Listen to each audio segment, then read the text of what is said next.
recognizing heroic teenage lifeguard Rai and Williams. He saved the life of Nathaniel Rai off the California coast. Nathaniel was caught up in rough waters. Video of that dramatic rescue went viral, and today Rai was thanked by President Trump for his heroic efforts.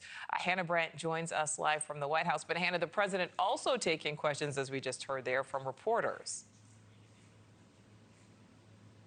Hey, Nichole, that's right. The president talking about a whole range of things, as he often does during these types of appearances. But he did start with that heroic rescue that we saw from that 16-year-old lifeguard, Rai and Williams, who was there in the Oval Office alongside the president, along with the boy he saved there, Nathaniel Rai, and his family as well, including his father. And then there were other lifeguards. So a whole group of people there in the Oval Office with the president, as he honored the moments that Williams was able to pull Rai out of the water, essentially saving his life, according to Williams and his father, who say he passed out in those 10-foot waves that he got caught in at a Santa Cruz beach. You're seeing some video there on your screen of the moments of that heroic rescue, which really went viral as they captured the attention of people across the country, including the president. Take a listen to some of what he said inside of the Oval Office.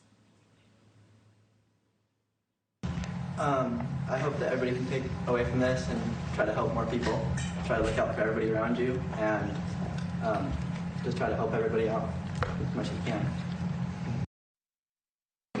You know, it's so exciting to see something like this happen. He's a real hero. You know, when you see that, I don't know if I'd do it. I wouldn't, probably. You're lucky I wasn't. You're lucky I wasn't on service that day. I don't know.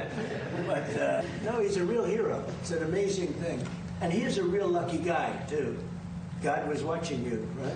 Great. So the president saying he was certainly stunned by that heroic rescue and honoring the family there, the lifeguard. The lifeguard even saying that he wants to be a firefighter in his future. President Trump kind of joking, well, you certainly have my recommendation.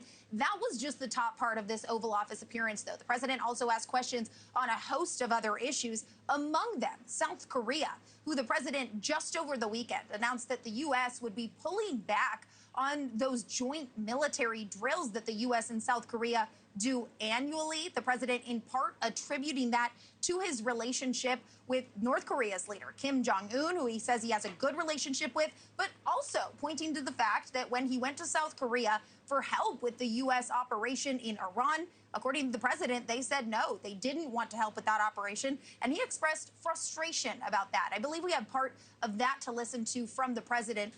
Here's what he had to say about that decision with South Korea. When I called recently the president of South Korea, who I like, I think he's very nice, actually, but I called him, I said, would you like to give us a little hand? We don't need help with Iran, but if you'd like, give us a hand with Iran. He said, no, thanks.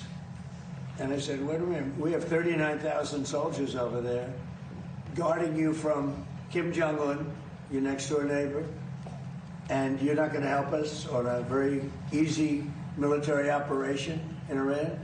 That's strange. No, we'd rather not get involved. I say, well, why are we involved in helping you? So, and I want to help them, but we can't go around and protect all of these countries, especially when they're not there to help us.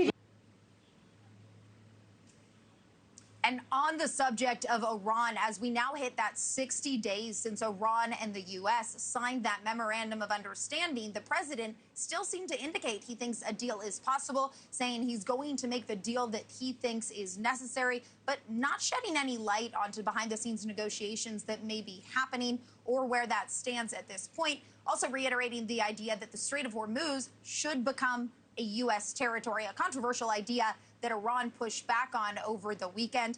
And the other thing the president mentioned was his White House ballroom, defending, once again, the construction of that, calling it militarily necessary, Nichole. All right, Hannah Brandt live for us there at the White House.